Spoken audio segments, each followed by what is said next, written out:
Hey everybody, Bob Olson here with Afterlife TV. You can find us at afterlifetv.com.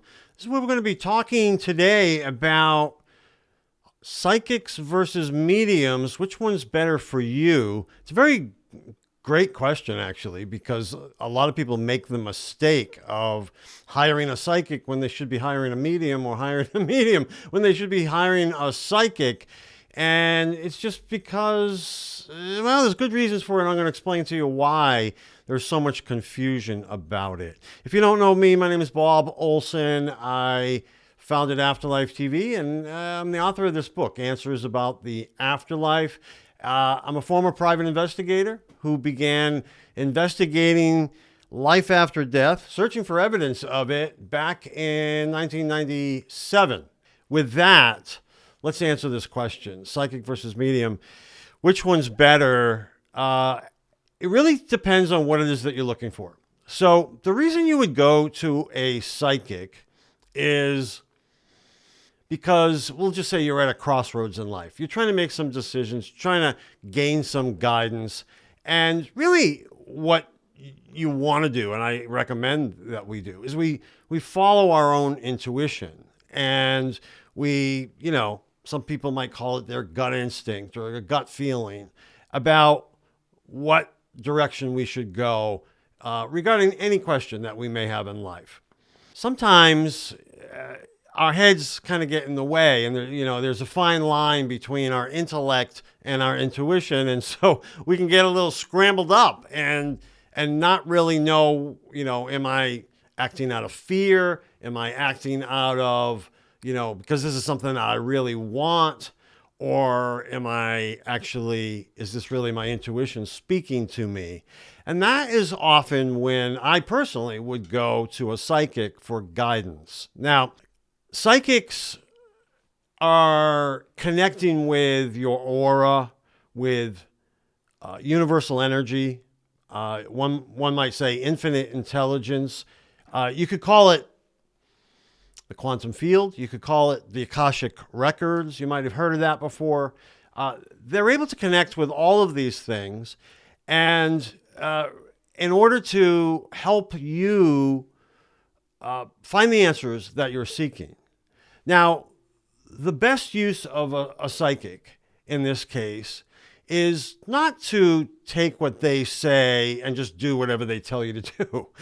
In most cases, the better ones won't even really tell you what to do, but they'll make suggestions as to, this looks like a good route for you, or, maybe, this person, I kind of sense that you might deal with some negativity. They deal in energy rather than specific answers for you.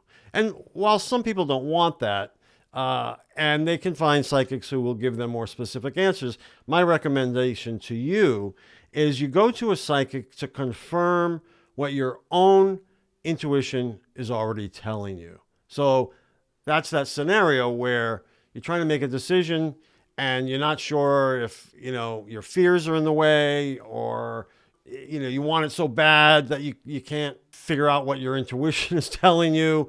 Or, maybe you're just not that in touch with your intuition on a day-to-day basis. And so you go to a psychic, also called an intuitive, that can help you confirm what your intuition has been trying to tell you, but maybe hasn't been getting through. So that is really the reason we go to a psychic. Now, there's all types of different psychics, and like I say, sometimes they go by different names, but most people in this field, most of the people on my site, bestpsychicdirectory.com, will call themselves a psychic, and they might call themselves an intuitive, which is the same thing. And some of them will use tools. They call them divination tools, like a tarot deck might be an example of a tool that they would use. So what happens in that case is they'll draw out some cards to sort of get the reading started. And for the more gifted psychics who use tarot cards, and so they might call that a tarot reading, it gets the reading going by looking at those cards that were chosen for you, but then they get to use their psychic abilities in order to connect with whatever it is that they're feeling about that situation. So the cards sort of guide them to get started, but then they use their own psychic intuitive abilities to give you more information based on what they are getting in that moment during the reading. All right. So what about mediums? First of all, I'll just say the difference between a psychic and a medium is a medium connects with people in spirit. They can communicate with our loved ones who have died and gone into the spiritual dimension.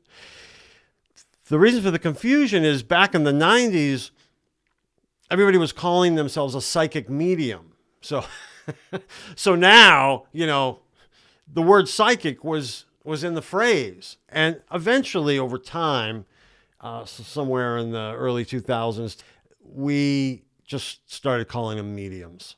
Kind of took off the word psychic. Obviously, these abilities are connected, but if you want to help comfort your grief because a loved one has died and you want to communicate with them through somebody that has that ability, it's a medium that you want to call. All right. So psychics is really more for guidance and direction, and mediums, what we call mediumship, right, is who you would call in order to communicate with spirits. And yeah, is it real? Yes, it is real. In fact, it was one of the first pieces of evidence that was convincing to me that I gained when I started my search for evidence of life after death. I always recommend go to a stranger, someone who's a stranger to you. They don't know anything about you.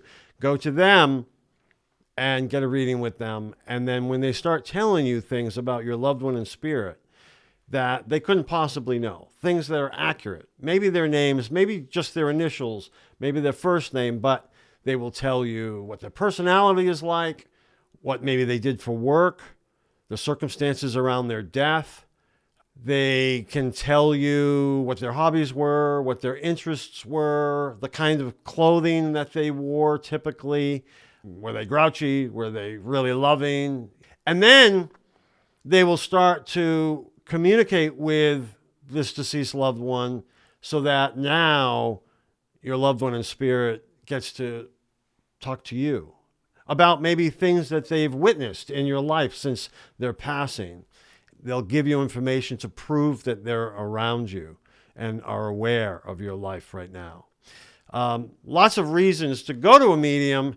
Mostly, a lot of people have a lot of fears, a lot of worries about their loved one in spirit, and it really is comforting to know that they're okay, they're happy, they're joyful, they're no longer in pain, there's no suffering anymore, and that they are around and still watching over you and helping to guide you as well. Now, different versions of it. There's a lot of people who work both as a psychic and a medium. So if you happen to call one of these people, you need to let them know what it is that you want a reading for.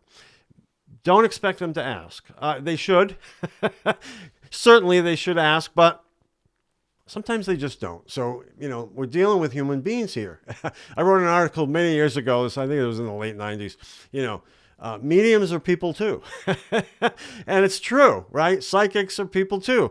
So if you're looking for some direction in life, if you're looking for some guidance, you want to, you're trying to make some decisions in your life, or, you're just looking for some spiritual growth, but it's all about you. Go to a psychic. You want to tell them what your goal is in having the reading. And they can say, okay, I do both, but I'll use my psychic abilities for this. If you definitely want to connect with someone or people in spirit, then you want to use their mediumship abilities. You want to tell them you want a medium reading.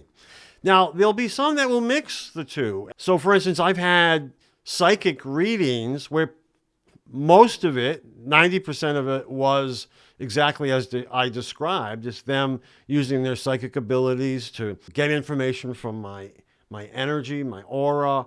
But then the 10% of the reading was that sometimes a loved one in spirit would show up. And because they can do both, they'll be giving you a psychic reading, but then they can tap into a little mediumship, and they can do a little bit of communication with, say, your deceased loved one in spirit to fill in on what it is they're saying. So they might be telling you all about this, their guidance on this decision that you're trying to make.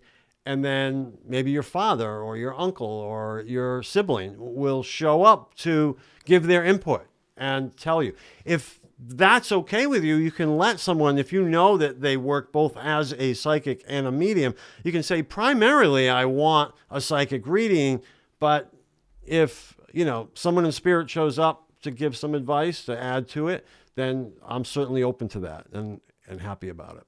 So psychic versus medium, which one's best for you? Now you know, and you know how to be proactive about when you get a reading. One, you can look to see what their website says about the services that they offer.